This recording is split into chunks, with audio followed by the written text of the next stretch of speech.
अब देखते हैं हम application of PN junction diode. तो पहला हम यूज देखेंगे use of PN junction diode as a rectifier. Rectifier क्या होता है? Rectifier is a device which convert AC current मतलब alternating current into pulsating direct current. अब आप बोलेंगे सर डायरेक्ट करंट और पल्सेटिंग डायरेक्ट करंट में क्या अंतर होता है? तो करंट के जो 3 टाइप होते हैं वो होता है पहला तो अल्टरनेट करंट। अल्टरनेट करंट मतलब कि ऐसी करंट जिसमें करंट का मैग्नीट्यूड और डायरेक्शन, ये पॉजिटिव या नेगेटिव, ऊपर और नीचे, मैग्नीट्यूड और डायरेक्शन दोनों ही टाइम के साथ वेरी करते हैं, उसे हम बोलते हैं अल्टरनेट करंट।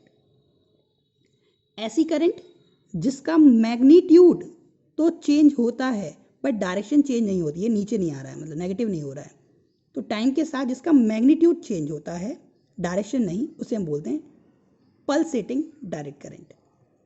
और ऐसी करंट जिसे हम नॉर्मल डायरेक्ट करंट बोलते हैं, ऐसी करंट जिसका मैग्नीट्यूड भी कांस्टेंट है और डायरेक्शन भी कांस्टेंट है, मतलब कि ना मैग्नीट्यूड चेंज होता है ना ही डायरेक्शन चेंज होती है, उसे हम बोलते हैं डायरेक्ट करंट, कांस्टेंट डीसी। ठीक है, तो रेक्टिफायर क्या, कौन सी डिवाइस होती है जो इस डिवाइस को इस करंट को इस करंट में कन्वर्ट करती है, उसे हम बोलते हैं रेक्टिफायर। अब एक अपने नॉर्मल की लैंग्वेज में बात करें कि रेक्टिफायर की ज़रूरत क्या है या कैसे, तो आप देखते होंगे, आप चाहे मोबाइल चार्जर की बात करें, चाहे आप एक एडेप्टर की बात करें, सब में आप क्या करते हैं, आप ऐसे गैजेट्स को चार्ज करते हैं जो डायरेक्ट करंट पे चलता है, लेकिन आप पावर सप्लाई कहाँ से लेते हैं? एसी से। मतलब कि उन दोनों के बीच जो हमारा एक एडेप्टर होता है उसमें उसका सर्किट क्या होता है? रेक्टिफायर का। वो रेक्टिफायर ही है जो एसी को डीसी में कन्वर्ट करता है।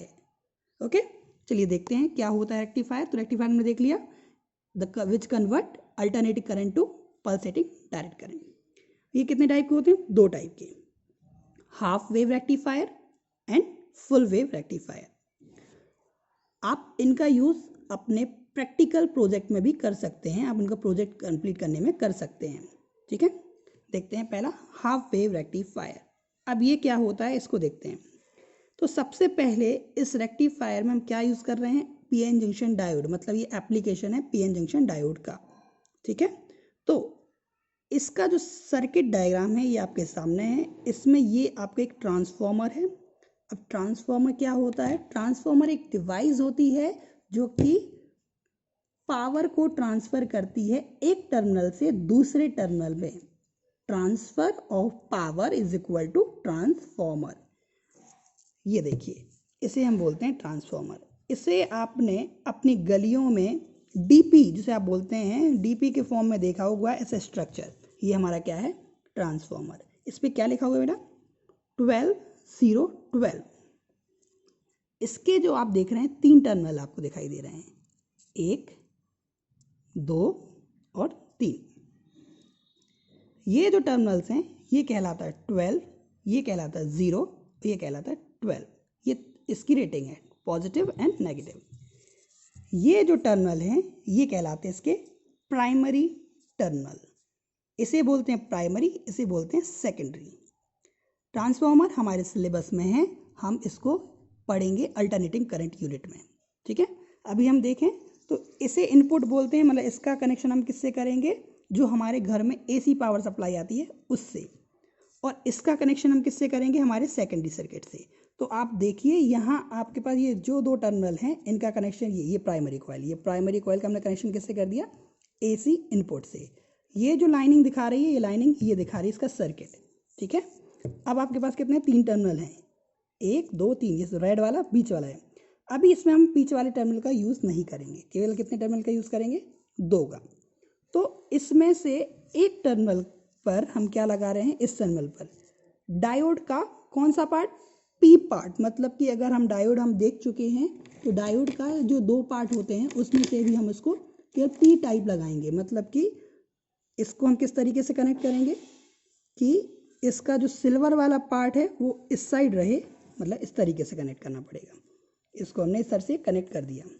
ठीक है, अब सेकेंड टर्मिनल किससे कनेक्ट हो रहा है? एक आउटपुट से। आउटपुट रेजिस्टेंस क्या हो सकता है? आप इसे आप एक डीसी मोटर भी ले सकते हैं, एक एलईडी भी ले सकते हैं, ये आपके ऊपर डिपेंड करता है। और उस डीसी मोटर का दूसरा टर्मिनल किससे कनेक्ट हो जाएगा, इस डायोड के दूसरे टर्मिनल से। मतलब कि अगर हम स्ट्रक्चर देखें तो हमने देखा कि डायोड का पी टाइप एक टर्मिनल से कनेक्ट है और एन टाइप लोड से कनेक्ट होते हुए दूसरे टर्मिनल से कनेक्ट है। ये हमारा हो गया हाफ वेव रेक्टिफायर का सर्किट। अब काम कैसे करेगा ये देखते हैं। तो सबसे पहले इसमें क्या आ रही है, एसी। तो एसी की दो साइकिल होती हैं, एक पॉजिटिव साइकिल और एक नेगेटिव साइकिल। आप यहाँ देखिए, आपके पास एक इनपुट साइकिल भी दी हुई है हमने कि एक इनपुट दिया है, अब देखते हैं आउटपुट क्या आएगा। तो सबसे पहले हमने माना कि पहली हाफ साइकिल की बात करते हैं, पॉजिटिव। तो जब यहाँ पॉजिटिव हाफ साइकिल होगी तो म्यूचुअल इंडक्शन से यहाँ क्या आएगा, पॉजिटिव, यहाँ क्या आएगा, नेगेटिव। मतलब कि डायोड का जो पी पार्ट है वो किससे कनेक्ट है, पॉजिटिव से, और एन पार्ट किससे कनेक्ट है, नेगेटिव से। मतलब फॉरवर्ड बायसिंग या रिवर्स बायसिंग, फॉरवर्ड बायसिंग। तो फॉरवर्ड बायसिंग में करंट पास होती है ना, तो फॉरवर्ड बायसिंग में करंट पास होगी और इधर से सर्किट में आउटपुट में मिल जाएगी। मतलब करंट ये इधर आएगी, इधर से आउटपुट में करंट मिल जाएगी। मतलब कि पहली हाफ साइकिल के लिए आउटपुट आपको मिल जाएगा। इनपुट आपका ये था, आउटपुट आपका ये है। अब सेकंड वाला हाफ साइकिल ये आएगी। अब क्या आएगी, अगली साइकिल क्या आएगी, ये वाली। तो अब यहाँ क्या है, ऐसा नहीं, तो इधर क्या आ जाएगा, नेगेटिव, इधर क्या आ जाएगा, पॉजिटिव। तो P किससे कनेक्ट हो गया, नेगेटिव से। N किससे कनेक्ट हो गया, पॉजिटिव से। फॉरवर्ड बायसिंग या रिवर्स बायसिंग, रिवर्स बायसिंग। तो रिवर्स बायसिंग में करंट पास होती है क्या, नहीं। मतलब कि यहाँ से कोई करंट पास नहीं होगी। तो सेकेंड हाफ साइकिल के लिए करंट कितनी होगी, 0। अगेन हाफ साइकिल क्या आ जाएगी, positive half cycle. Positive half cycle आएगी तो यहाँ क्या आ जाएगा, पॉजिटिव, यहाँ क्या आएगा, नेगेटिव। अब पॉजिटिव डायोड के P से और नेगेटिव डायोड के N से कनेक्ट है। मतलब कि अगेन डायोड क्या है, फॉरवर्ड बायसिंग में।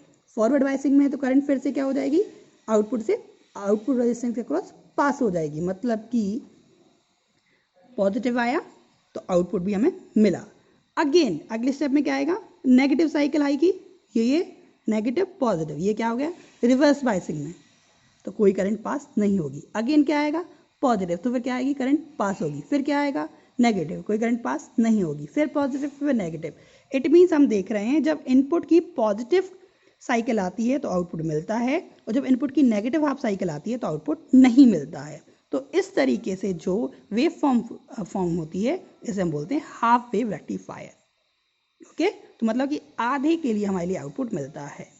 अब इसमें हमें कुछ पॉइंट्स देखने हैं फॉर दैट कॉम्पिटिटिव टर्म्स के लिए। तो इसका जो फॉर्म फैक्टर होता है वो होता है π/2। क्या होता है वो हम बाद में देखेंगे। रिपल फैक्टर होता है वो कितना होता है, 1.21।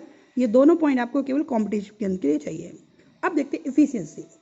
किसी भी सर्किट की बात करें तो उसके लिए सबसे पहला टर्म आता है कि वो करता कितना अच्छा है। तो इफिशियंसी होता है आउटपुट अपॉन इनपुट। अगर हम आपकी भी बात करें कि आपको, मैंने बोला आपने पढ़ाई की, लेकिन आपकी इफिशियंसी कैसे देखी जाएगी, किसी एग्जाम के थ्रू। अगर आपको टेस्ट दिया जाता है तो उस रेंज में आपने कितना आउटपुट लिया इनपुट में से, मतलब कितने मार्क्स में से कितने मार्क्स लाए, तब आप परसेंटेज निकालते हैं। तो इफिशियंसी किससे निकालते हैं, output power upon input power. तो हाफ वेव रेक्टिफायर की जो इफिशियंसी होती है वो लगभग 40%, मतलब कि 40.6% होती है। ये आपको सिलेबस CBSE के अकॉर्डिंग याद रखना है। रिपल फ्रिक्वेंसी क्या होती है, जो इनपुट फ्रिक्वेंसी होती है, मतलब कि जितनी फ्रिक्वेंसी इस साइकिल की होगी उतनी ही फ्रिक्वेंसी आउटपुट की भी होगी। ये भी आपको एक CBSE के लिए क्वेश्चन हो, बट ये दो फैक्टर जो क्वेश्चन है ये आपको केवल कॉम्पिटिटिव के लिए याद रखने हैं। अब देखते हैं हम फुल वेव रेक्टिफायर। अगर आपको हाफ वेव रेक्टिफायर समझ में आ गया तो आप समझ लीजिए फुल वेव रेक्टिफायर भी आप आसानी से कर लेंगे। इसमें आपने क्या देखा है, ट्रांसफार्मर का तीसरा टर्मिनल भी आपने कनेक्ट करके देखा हुआ है। जो बीच वाला टर्मिनल था वो भी हमने यूज़ कर लिया। पहले टर्मिनल पे हमने एक डायोड लगाया, दूसरे टर्मिनल पे एक डायोड लगाया, वो भी PP से। और जो सेंटर वाली लाइन थी, जो सेंटर वाला रेड वायर था, उससे आउटपुट कनेक्ट किया और बाकी सारे इनको भी N को कनेक्ट किया। अब जब आप देखेंगे वही, जब पॉजिटिव हाफ साइकिल आएगी तो क्या होगा, ये बिहेव करेगा पॉजिटिव, ये बिहेव करेगा नेगेटिव। तो P कनेक्ट है पॉजिटिव से, लेकिन इसका P कनेक्ट है नेगेटिव से। तो D1 हो गया फॉरवर्ड बायसिंग में और D2 हो गया रिवर्स बायसिंग में।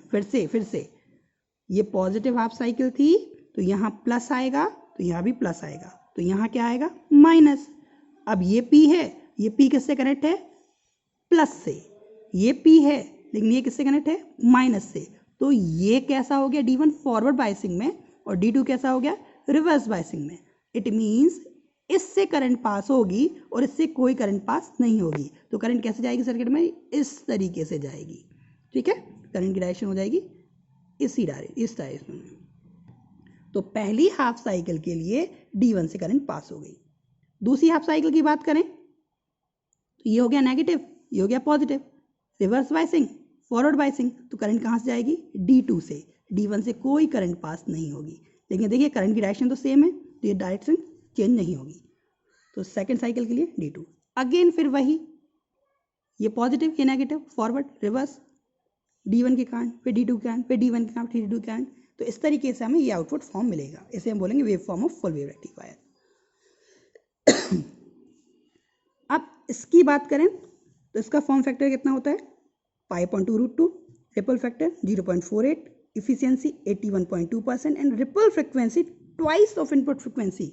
मतलब अगर इसकी फ्रिक्वेंसी देखें, ये 1 हो गई तो इतने में इसकी कितनी हो गई? 2। इसकी 2 हो गई तो कितनी हो गई? 4। तो अगर इसकी फ्रिक्वेंसी 50 है तो इसकी कितनी हो जाएगी? 100 हर्ट्ज। ठीक है, अब अगले में हम देखेंगे इस फुल वेव को भी एक और मॉडर्नाइजेशन देखने में। ठीक है।